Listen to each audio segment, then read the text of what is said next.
Okay, so we are about to do something pretty ambitious, cover 5,000 years of human history. But hey, this isn't going to be some boring list of dates and names from a textbook. No, I want you to think of it as a grand story, a narrative of these distinct ages that, honestly, helps explain who we are today.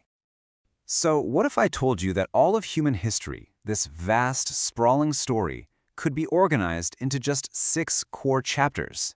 Suddenly, the whole thing feels understandable, right? Kind of manageable. And here's where it gets really interesting. It turns out that the end of each of those chapters was sparked by the exact same 3 things. What are they? Well, stick with me, we're going to get to that. Okay, but before we dive into Chapter 1, we need to agree on a starting line. I mean, where do you even begin? Where do we draw that line in the sand and say, this is it? This is where history actually starts. Well, the answer is writing. See, history is the human story we can actually read because our ancestors wrote it down. Everything before that, I'm talking the entire Stone Age, hundreds of thousands of years, that's what we call prehistory. So that starting line, we draw it right around 3300 BCE. This is our best guess for when the first real writing systems popped up, officially kicking off Chapter 1 of our recorded story. In that first chapter, we called it the Age of Bronze. This is the era when humans first figured out how to make tools from metal. And wow, did it change everything. It gave rise to the world's first great civilizations, all interconnected and innovating at this incredible pace. You know, the amount of stuff happening all at once here is just mind-blowing. So you've got these 3 core civilizations, Egypt, Sumer, and the Indus Valley, and they're leveraging huge inventions like the wheel and the sail. But at the same time, you've got complex societies building massive structures way over in Peru, and even at Stonehenge. It was like a truly global awakening. But this amazing, flourishing age, it came to a screeching halt. Around 4,200 years ago, a massive global climate event, they call it the 4.2 kilo-year event, triggered a century of just devastating drought. And right here, we see the first piece of our pattern, a huge climate shock that leads directly to the collapse of the entire established world. But, you know, humanity is resilient. After the collapse, we didn't just disappear. The survivors adapted. New cultures and new kingdoms literally rose from the dust. We're talking about powers like the mighty Babylonian Empire and Egypt's new kingdom. And these new empires, they got even more sophisticated. You had the Hittites in modern-day Turkey, the Mycenaeans in Greece. I mean, they created this incredibly complex web of trade, diplomacy, and war. This was it. This was the absolute peak of the Bronze Age world. And then, poof, almost overnight, they were gone. The Late Bronze Age collapse is one of history's greatest mysteries. We're talking major cities burned to the ground, trade routes vanished, entire civilizations just disappeared. It plunged the whole region into a dark age. All right, so out of that darkness comes our next chapter. And it isn't just defined by a new metal, iron. No, this age is defined by something way more powerful. Ideas. This is the great classical age, the era that gave us foundational philosophies and the very concept of history itself. So what's the big deal here? What really changes everything is how people started writing things down.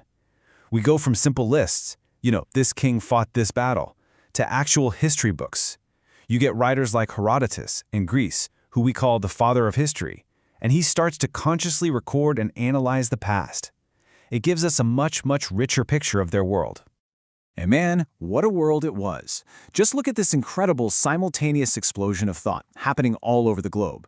You've got Greek philosophy, the core texts of the Bible, Hindu and Buddhist scriptures, Confucianism, the first experiments with democracy. And this is all happening at the same time that massive empires like Rome and Imperial China are being connected for the first time by the Silk Road. But you see the pattern, right? Just like the age before it, this classical golden age couldn't last forever. It also crumbled. The fall of the Western Roman Empire, right around 500 CE, that's what really marks the beginning of the next great disruption and our transition into the next chapter. So this brings us to the Middle Ages. And I'm sure you've heard it called the Dark Ages, right? Well, that label is, let's just say it's incredibly misleading. It really, really depends on where on the map you happen to be looking. Okay, so look at this. Yeah, Western Europe was definitely having a tough time after Rome fell, no doubt about it. But at the exact same time, the Islamic world and China were experiencing vibrant golden ages of science and technology. It wasn't a dark age for humanity. It was a dark age for one specific region. So what drove this massive change? Well, look familiar? It's our pattern again. First, mass migrations. You have the Huns pushing other tribes, creating this domino effect right into Roman territory. Then, you get major climate events around 535 CE that cause worldwide famine. And to top it all off, a devastating pandemic, the plague of Justinian. And hey, while Europe was busy fragmenting and reorganizing, incredible empires were absolutely thriving elsewhere.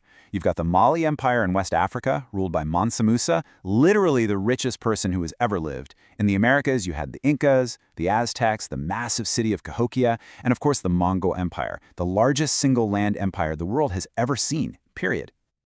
And all of that brings us to our final big chapter, the modern age. This is the story of how our world, the world we live in right now, came to be.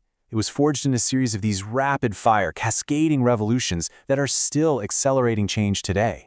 And what was the catalyst this time? You guessed it, a pandemic. The Black Death was so utterly devastating that it completely shattered the old medieval social order. But out of that chaos, you get this chain reaction. That disruption helped spark the Renaissance. The Renaissance leads to the scientific revolution. That, in turn, powers the Industrial Revolution, which leads us directly to the technological revolution we're all living through right now. It's just one domino knocking over the next, creating our world. Which brings our whole journey right up to today, to this very moment. After seeing these patterns repeat over and over again for 5,000 years, we have to ask a pretty serious question about our own time. So, let's put it all together. When you step back and look at the big picture, the pattern is crystal clear. The great ages of human history have ended time and time again because of the same trio of powerful forces: major climate events, mass migrations, and pandemics. Now think about today, right now. For the first time in centuries, we are facing all three of these massive forces on a global scale all at the same time, which leaves us with one heck of a question. Are we living through the end of a chapter and the very beginning of a new one?